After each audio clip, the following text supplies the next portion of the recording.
Family of man with dementia files federal lawsuit after his 2023 death in Jefferson County Jail. The lawsuit claims reckless medical indifference after the man fell multiple times due to Parkinson's disease and dementia. It says he was ignored by medical and corrections staff.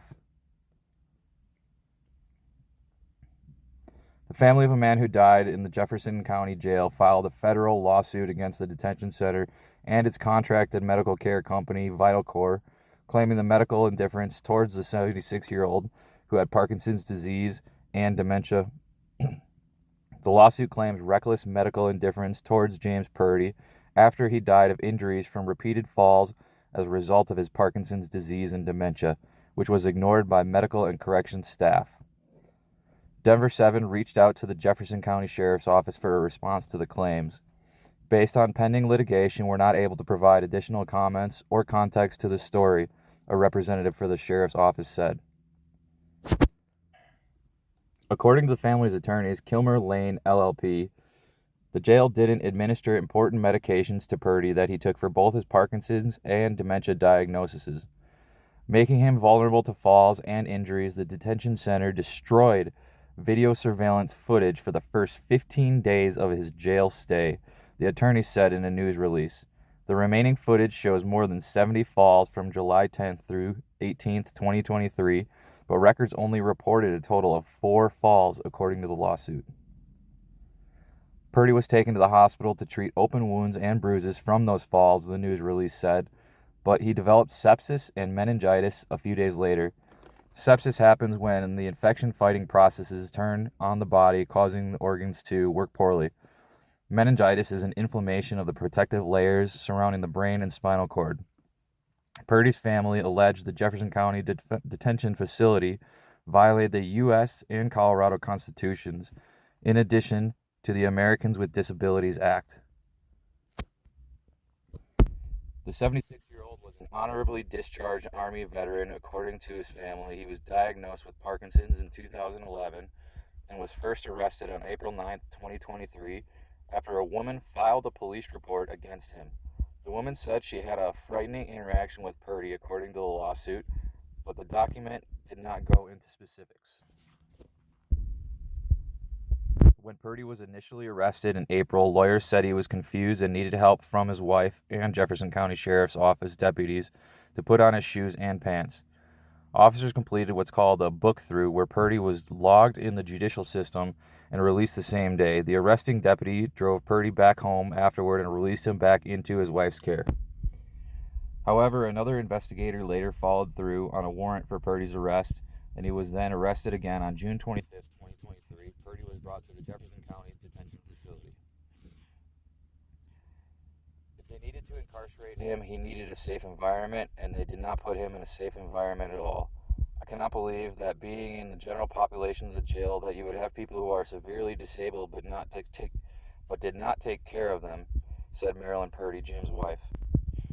When James Purdy was booked into the jail's general population, one of the deputies who initially arrested him disclosed Purdy's history of stroke, low blood pressure, 3 heart surgeries, spinal fusion, and 2 ruptured Achilles tendons, in addition to the Parkinson's diagnosis. However, the deputy failed to document the dosages of medications Purdy was taking or the last dose he took, according to the family's lawsuit. The deputy also said Purdy had no health or behavioral health issues identified, which was the basis for him being booked into general population. I thought that there would be a medical safety net.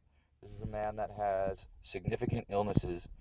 He needs specialized care. I told my mom that would happen. I was wrong, and my dad died because of the jail's indifference, said Matt Purdy, Jim's son.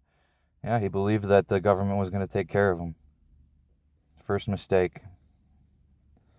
On July 10th, 2023, at 2:54 a.m., the lawsuit claims video footage shows Purdy defecating on the floor and staff failing to help clean him up or get him off the ground. Because of Purdy's alleged agitation, staff was prohibited from further intervention out of concern for patient and staff safety.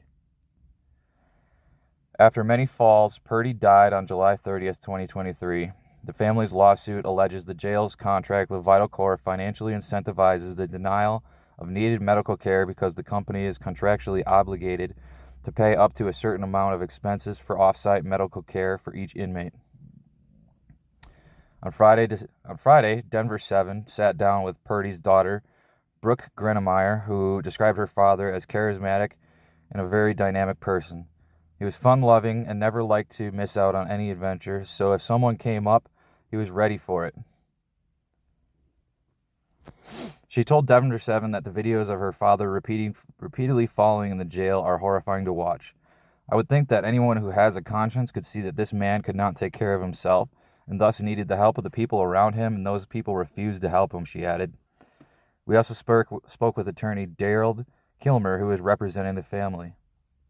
Mr. Purdy really experienced the torture chamber. He was not equipped to deal with the disorienting nature of the jail. The jail made it even worse than just putting him in there. They took away his life-saving medications.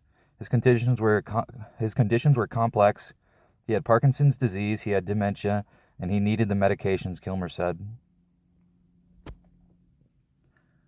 Kilmer said it might be about 2 years before the case can go to trial. He added that in the meantime, his office will work on gathering more evidence.